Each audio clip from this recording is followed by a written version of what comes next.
ಮನುಷ್ಯನು ಸತ್ತ ನಂತರ ಎಲ್ಲಿಗೆ ಹೋಗುತ್ತಾನೆ? ಸಮಾಧಿಯಲ್ಲಿ ಪ್ರಜ್ಞೆ ಇಲ್ಲದೆ ನಿದ್ರೆಯಲ್ಲಿ ಹೋಗುತ್ತಾನೋ? ಆತ್ಮವು ಶಾಂತಿ ಸಿಗೋ ತನಕ ಇಲ್ಲಿ ಲೋಕದಲ್ಲಿಯೇ ಓಡಾಡುತ್ತದೋ? ಇಲ್ಲ ಅವನು ನರಕಕ್ಕೆ ಹೋಗುತ್ತಾನೋ? ಸತ್ತ ತಕ್ಷಣ ಅವನು ಪರಲೋಕ ರಾಜ್ಯಕ್ಕೆ ಸೇರುತ್ತಾನೋ? ಏನಾಗುತ್ತದೆ ಮನುಷ್ಯನು ಸತ್ತ ಮೇಲೆ? ಎಲ್ಲ ದೇವ ಜನರಿಗೆ ಪ್ರೈಸ್ ಲಾರ್ಡ್ ಜೈ ಕ್ರಿಸ್ ಮತ್ತೊಂದು ವಿಡಿಯೋಕ್ಕೆ ತಮ್ಮೆಲ್ಲರಿಗೂ ಸ್ವಾಗತವನ್ನು ಬಯಸ್ತೇನೆ. ಹೊಸಬರಾಗಿ ಒಂದು ವಿಡಿಯೋ ನೋಡುತ್ತಿರುವಂಥವರು ನಮ್ಮ ಚಾನಲ್ಗೆ ಸಬ್ಸ್ಕ್ರೈಬನ್ನು ಮಾಡಿರಿ. ನಮಗೆ ತಿಳಿಯದೇ ಇರುವಂಥ ಕಠಿಣ ವಿಷಯಗಳನ್ನು ತಿಳಿದುಕೊಳ್ಳುವುದಕ್ಕೆ ನೀವು ಈ ಒಂದು ಚಾನಲ್ಗೆ ಸಬ್ಸ್ಕ್ರೈಬನ್ನು ಮಾಡೋದ್ರ ಮೂಲಕವಾಗಿ ಒಂದು ವಿಡಿಯೋಗಳು ಬರುವ ಯಾವುದೇ ವಿಡಿಯೋಗಳು ನೀವು ಮಿಸ್ ಮಾಡಿಕೊಳ್ಳುವುದಿಲ್ಲ. ಸತ್ತ ನಂತರ ಏನಾಗುತ್ತದೆ? ಇದು ಒಂದು ಪ್ರೊಟೆಸ್ಟೆಂಟ್ ದೈವಶಾಸ್ತ್ರದ ಕುರಿತಾದ ಆ ವ್ಯೂ, ಆ ಸಿದ್ಧಾಂತ ಕುರಿತಾಗಿರುವಂಥ ಈ ಒಂದು ಹೇಳುವಂಥ ನಾವು ನೋಡೋಕ್ಕೆ ಹೋಗುತ್ತಿರುವಂಥ ಈ ಒಂದು ಸಂಪೂರ್ಣ ವಿಡಿಯೋ ಆಗಿದೆ ಪ್ರಿಯರೇ. ಇದರ ತನಿಖೆ ಮಾಡುವಂಥ ನಾವು ಈ ಒಂದು ಸತ್ಯವೇದದ ಅನುಸಾರವಾಗಿ ಯಾವುದೇ ಒಂದು ಊಹೆಗಳಿಂದ ತನಿಖೆ ಮಾಡಿಲ್ಲ, ಇಲ್ಲ ಯಾವುದೋ ಒಂದು ಸಂಪ್ರದಾಯದಿಂದ ಹೇಳಿಕೊಂಡು ಬಂದಿರುವಂಥ ಕೆಲವು ಘಟನೆಗಳಿಂದ ನಾವು ತನಿಖೆ ಮಾಡಿಲ್ಲ, ಅಥವಾ ಯಾವುದೋ ಒಂದು ಜನಪದ ಕಥೆಗಳಿಂದ ಈ ಒಂದು ತನಿಖೆ ಮಾಡಿ ಒಂದು ವಿಡಿಯೋಗಳನ್ನು ಮಾಡ್ತಾ ಇಲ್ಲ. ಈ ಒಂದು ವಿಡಿಯೋ ನಾವು ಸಂಪೂರ್ಣವಾಗಿ ನಮ್ಮ ಸತ್ಯವೇದ ಬೈಬಲ್ ಆಧಾರವಾಗಿರುವಂಥ ವಾಕ್ಯಗಳನುಸಾರವಾಗಿ ತನಿಖೆ ಮಾಡಿ ಇದನ್ನು ತಮಗೆ ನಾವು ಸ್ಪಷ್ಟವಾಗಿ ಸತ್ತ ನಂತರ ಮನುಷ್ಯನು ಎಲ್ಲಿಗೆ ಹೋಗುತ್ತಾನೆ ಎನ್ನುವಂಥ ಪ್ರಶ್ನೆ ಉತ್ತರ ನಿಮಗೆ ಖಂಡಿತವಾಗಿ ಕೊನೆವರೆಗೂ ಸಿಗುತ್ತದೆ ಎಂಬುದಾಗಿ ನಂಬುತ್ತೇನೆ. ಜೀವ ಮತ್ತು ಮರಣದ ಕಾರ್ಯವಿಧಾನ ನೋಡಿಕೊಳ್ಳುವಂಥದ್ದು ಅವಶ್ಯಕತೆ. ಜೀವ ಮತ್ತು ಮರಣ. ಜೀವ ಪ್ರಾರಂಭದಲ್ಲಿ ಮನುಷ್ಯನನ್ನು ದೇವರು ಸೃಷ್ಟಿಸಿದನೆಂಬುದಾಗಿ ನೋಡುತ್ತೇವೆ. ಆದಾಮನು ಹೇಗೆ ಸೃಷ್ಟಿಸಲ್ಪಟ್ಟಿದ್ದನು? ಮಣ್ಣಿನಿಂದ.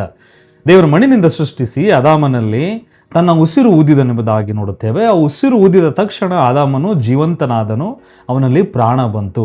ಪ್ರಾಣವು ಬಂದು ಅವನ ಮರಣ ತನಕ ಏನಾಗುತ್ತದೆ? ಮತ್ತೆ ಅದೇ ದೇಹ, ಮಣ್ಣಿನಿಂದ ಸೃಷ್ಟಿಸಲ್ಪಟ್ಟಿರುವಂಥ ದೇಹ ಮಣ್ಣಿಗೆ ಸೇರುವಂಥದ್ದಾಗಿದೆ. ಆತ್ಮವು ದೇವರ ಬಳಿಗೆ ಸೇರುವಂಥದ್ದಾಗಿದೆ ಎಂಬುದಾಗಿ ನೋಡುತ್ತೇವೆ. ಮೊದಲನೇದಾಗಿರುವಂತಹ ಮಿಥ್ಯ ವಿರುದ್ಧ ಸತ್ಯವನ್ನು ನಾವು ತಿಳಿದುಕೊಳ್ಳಬೇಕು. ಮಿಥ್ಯ ಅಂದರೆ ಯಾವುದು? ಆತ್ಮದ ನಿದ್ರೆ ಎಂಬುದಾಗಿ. ಇಲ್ಲಿ ಮರಣದ ನಂತರ ಅಂತಿಮ ಪುನರುತ್ಥಾನದವರೆಗೆ ಆತ್ಮವು ಪ್ರಜ್ಞಾಹೀನ ನಿದ್ರೆಗೆ ಹೋಗುತ್ತದೆ ಎಂದು ಕೆಲವು ಕ್ರೈಸ್ತ ಸಂಸ್ಥೆಗಳು ಇದನ್ನು ನಂಬುತ್ತಾರೆ. ಏನಂತ? ಮನುಷ್ಯನು ಸಾಯುತ್ತಾನೆ, ಸತ್ತ ಮೇಲೆ ಅವನು ಹಾಗೆ ನಿದ್ರೆಯಲ್ಲಿ ಹೋಗುತ್ತಾನೆ, ಅಂದರೆ ಪ್ರಜ್ಞಾಹೀನನಾಗಿ ಹೋಗುತ್ತಾನೆ. ಎಲ್ಲಿ ತನಕ? ಯೇಸು ಕ್ರಿಸ್ತನ ಬರೋಣ ತನಕ. ಆತನ ಬರೋಣ ಸಮಯದಲ್ಲಿ ಅವನು ಪುನರುತ್ಥಾನವನ್ನು ಹೊಂದುತ್ತಾನೆ. ಅಲ್ಲಿ ತನಕ ಅವನು ಪ್ರಜ್ಞಾಹೀನನಾಗಿರುತ್ತಾನೆ, ಅಂದರೆ ಅವನಿಗೆ ಪ್ರಜ್ಞೆ ಇರುವುದಿಲ್ಲ, ಹಾಗೆಯೇ ಅವನು ನಿದ್ರೆಯಲ್ಲಿ ಹೋಗುತ್ತಾನೆ. ಸೋಲ್ ಸ್ಲೀಪಿಂಗ್ ಎಂಬುದಾಗಿ ಇಂಗ್ಲಿಷ್ನಲ್ಲಿ ಹೇಳುತ್ತೇವೆ. ಇದು ಕ್ಲಾಸಿಕಲ್ ಪ್ರೊಟೆಸ್ಟೆಂಟ್ ದೇವಶಾಸ್ತ್ರದಿಂದ ತಿರಸ್ಕರಿಸಲ್ಪಟ್ಟಿರುವಂಥದ್ದಾಗಿದೆ. ಇದು ಒಂದು ಮಿಥ್ಯವಾಗಿದೆ.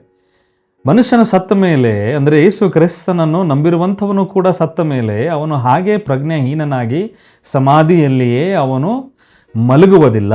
ಸೋಲ್ ಸ್ಲೀಪಿಂಗ್ ಇದು ಮಿಥ್ಯವಾಗಿದೆ. ಇದು ತಿರಸ್ಕರಿಸಲ್ಪಟ್ಟಿರುವಂಥ ಸಿದ್ಧಾಂತವಾಗಿದೆ. ಹಾಗಾದರೆ ಸತ್ಯವಾಗಿರುವಂಥ ಒಂದು ಸಿದ್ಧಾಂತವೇನಾಗಿದೆ? ಸತ್ಯವಾಗಿರುವಂಥ ದೇವಶಾಸ್ತ್ರದ ಬೋಧನೆ ಏನಾಗಿದೆ ಎಂಬುದಾಗಿ ನಾವು ತಿಳಿದುಕೊಳ್ಳುವಂಥದ್ದು, ಮರಣ ತಕ್ಷಣ ಕ್ರಿಸ್ತನ ಬಳಿಯಲ್ಲಿ ಪ್ರಜ್ಞಾಪೂರ್ವಕವಾಗಿ ಆತನ ಸನ್ನಿಧಾನದಲ್ಲಿ ಅದೇ ಕ್ಷಣ ಸೇರುವಂಥದ್ದಾಗಿದೆ. ಮರಣ ಭೂಮಿಯಲ್ಲಿ ಹೊಂದಿದ ತಕ್ಷಣ ಅದೇ ಅವನು ಕ್ಷಣದಲ್ಲಿ ದೇಹವನ್ನು ಅಗಲುತ್ತಾನೆ, ಅವನ ಆತ್ಮ ಕ್ರಿಸ್ತನ ಸನ್ನಿಧಾನದಲ್ಲಿ ಸೇರಲ್ಪಡುತ್ತದೆ ಎಂಬುದಾಗಿ ನಮ್ಮ ಸತ್ಯವೇದ ಬಹಳಷ್ಟು ಸ್ಪಷ್ಟವಾಗಿ ಹೇಳುತ್ತದೆ. ಫಿಲಿಪ್ಪಿದವರಿಗೆ ಬರೆದ ಪತ್ರಿಕೆ 1ನೇ ಅಧ್ಯಾಯ 23ನೇ ವಚನದಲ್ಲಿ, ನಾನು ದೇಹವನ್ನು ಬಿಟ್ಟು ಹೋಗಿ ಕ್ರಿಸ್ತನೊಂದಿಗೆ ಇರಬೇಕೆಂದು ಆಶಿಸ್ತೇನೆ, ಅದು ಅತ್ಯುತ್ತಮವಾದದ್ದು ಎಂಬುದಾಗಿ ಪೌಲನು ಹೇಳುತ್ತಾನೆ. ಅದೇ ರೀತಿಯಾಗಿ 2ನೇ ಕೊರಿಂಥಿ 5ನೇ ಅಧ್ಯಾಯ 8ನೇ ವಚನ, ನಾವು ದೇಹವನ್ನು ಅಗಲಿದ್ದಾಗ ಕ್ರಿಸ್ತನ ಸನ್ನಿಧಾನದಲ್ಲಿ ಇರುವಂಥವರಾಗಿದ್ದೇವೆ, ಇರುವುದಕ್ಕೆ ನಾನು ಇಷ್ಟಪಡುತ್ತೇನೆ ಎಂಬುದಾಗಿ ಅಲ್ಲಿಯೂ ಕೂಡ ಪೌಲನು ಸ್ಪಷ್ಟವಾಗಿ ಹೇಳುತ್ತಾನೆ.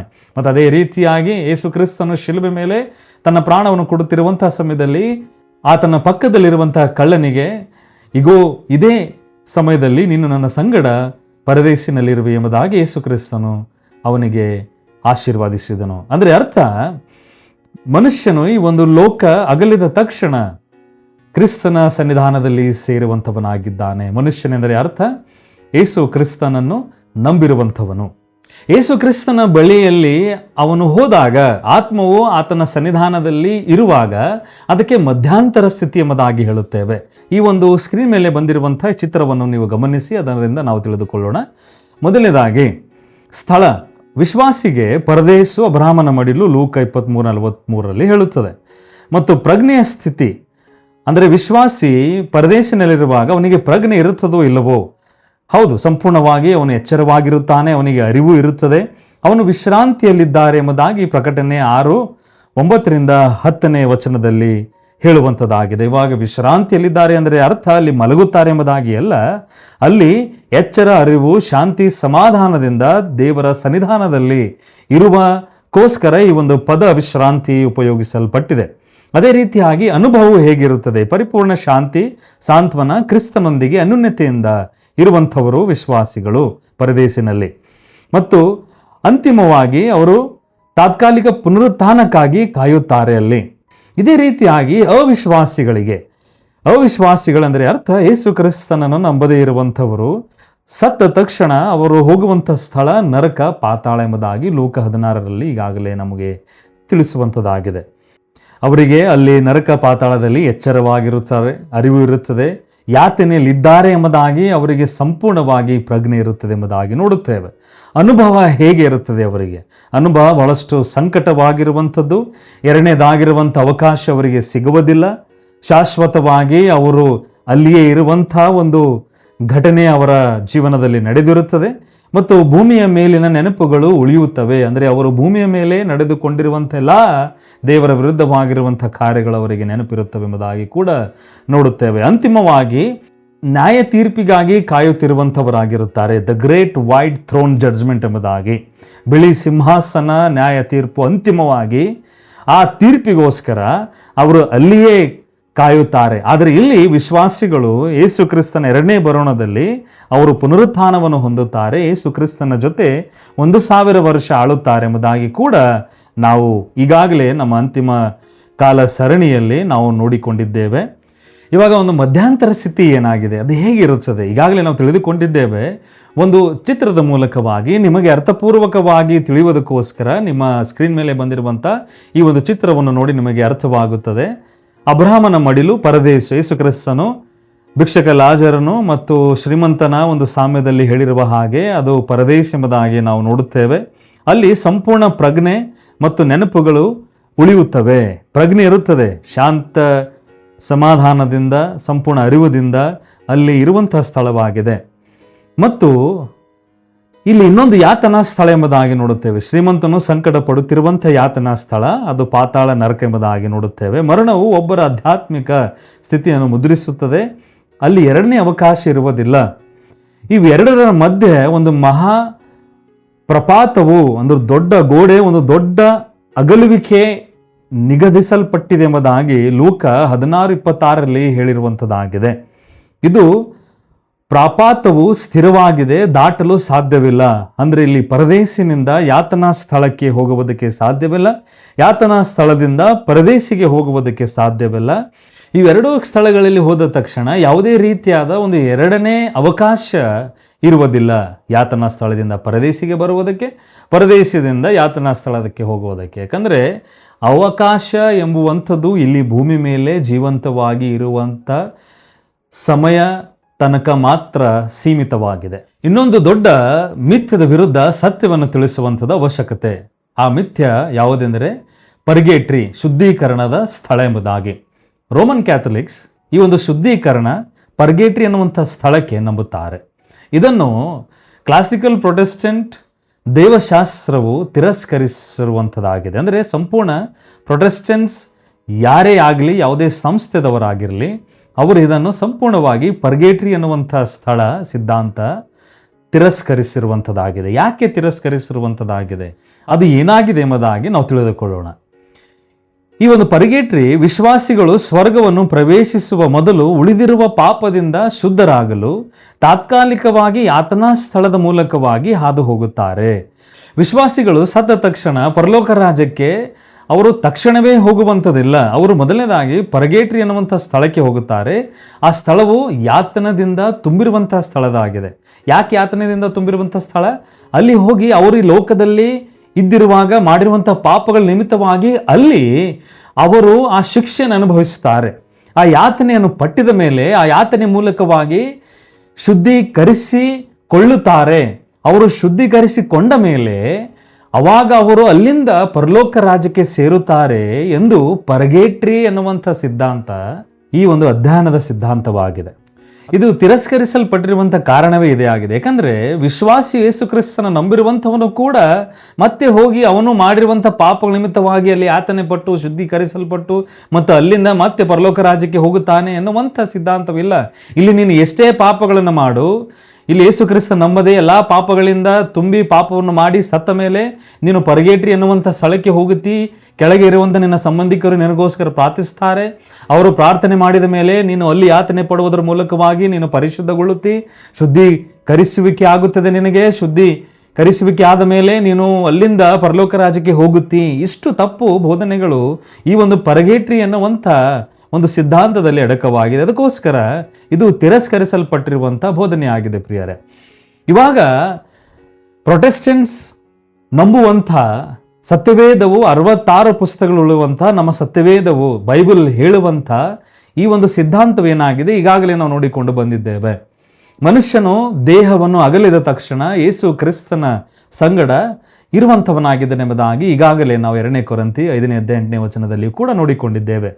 ರಕ್ಷಿಸುವ ನಂಬಿಕೆ ಕ್ಷಣದಲ್ಲಿಯೇ ನೀತಿವಂತಿಕೆ ನಮಗೆ ಸಿಗುತ್ತದೆ. ಯೇಸು ಕ್ರಿಸ್ತನನ್ನು ನಂಬಿದ ತಕ್ಷಣವೇ ಆ ರಕ್ಷಣೆ ಮೂಲಕವಾಗಿ ದೇವರು ನಮಗೆ ನೀತಿವಂತರೆಂಬುದಾಗಿ ಆತನು ನಿರ್ಣಯಿಸ್ತಾನೆ. ಈ ನೀತಿವಂತರಿಗೆ ಮತ್ತೆ ಇನ್ನೊಂದು ಸ್ಥಳದಲ್ಲಿ ಯಾತನಿಂದ ಶುದ್ಧೀಕರಿಸುವಂಥದ್ದಿರುವುದಿಲ್ಲ. ನೀತಿವಂತನೆಂಬುದಾಗಿ ದೇವರು ನಿರ್ಣಯಿಸಿದ ಮೇಲೆ ಮುಗಿಯಿತು.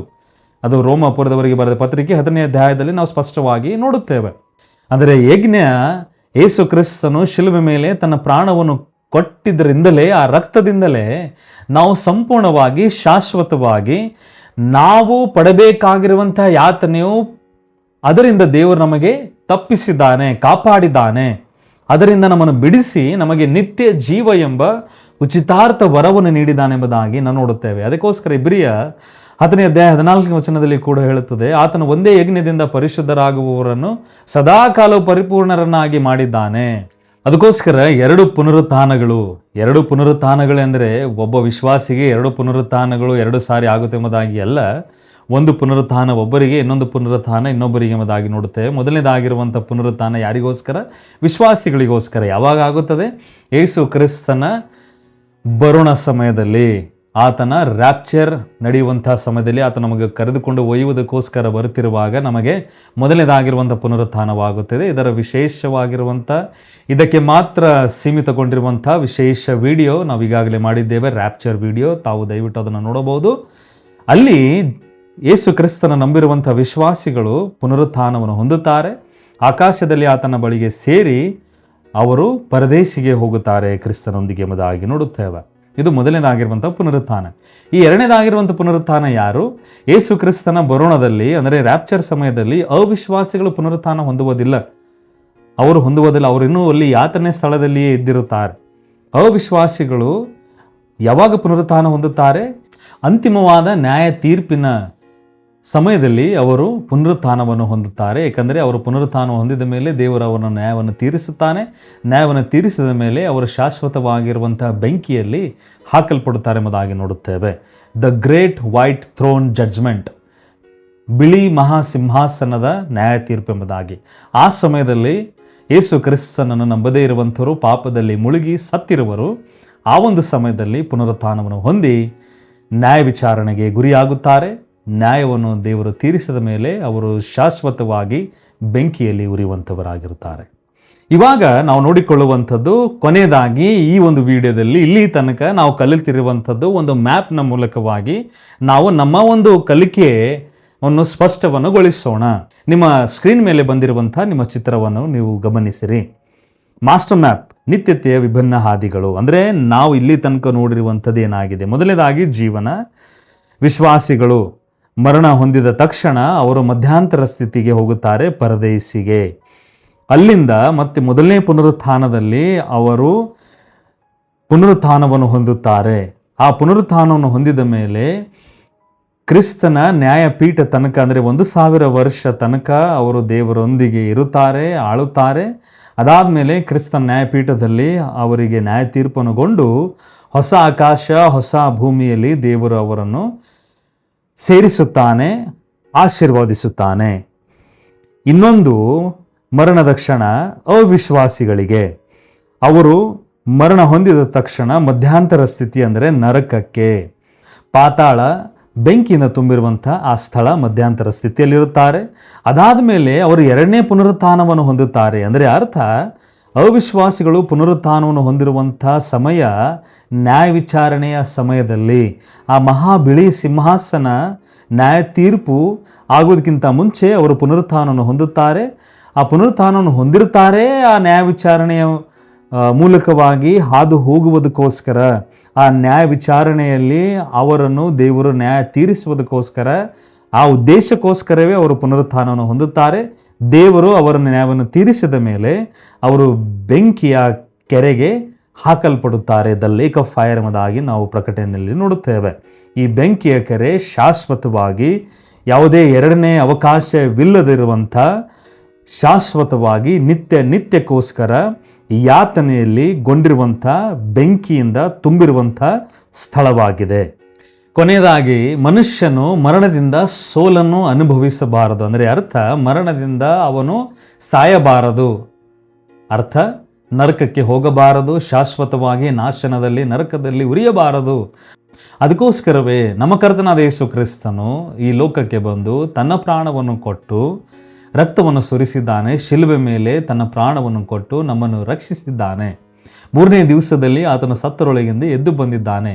ಇದನ್ನು ನಾವು ಹೃದಯಪೂರ್ವಕವಾಗಿ ನಂಬುವುದರ ಮೂಲಕ, ಬಾಯಿಂದ ಅರಿಕೆ ಮಾಡುವುದರ ಮೂಲಕವಾಗಿ ನಮಗೆ ರಕ್ಷಣೆ ಆಗುತ್ತದೆ. ದೇವರು ನಮಗೆ ನೀತಿವಂತರೆಂಬುದಾಗಿ ನಿರ್ಣಯಿಸುತ್ತಾರೆ. ಇದು ರೋಮ 10:9-10 ಮೂಲಕವಾಗಿ ಹೇಳಿರುವಂಥ ವಾಕ್ಯವಾಗಿದೆ ಪ್ರಿಯರೇ.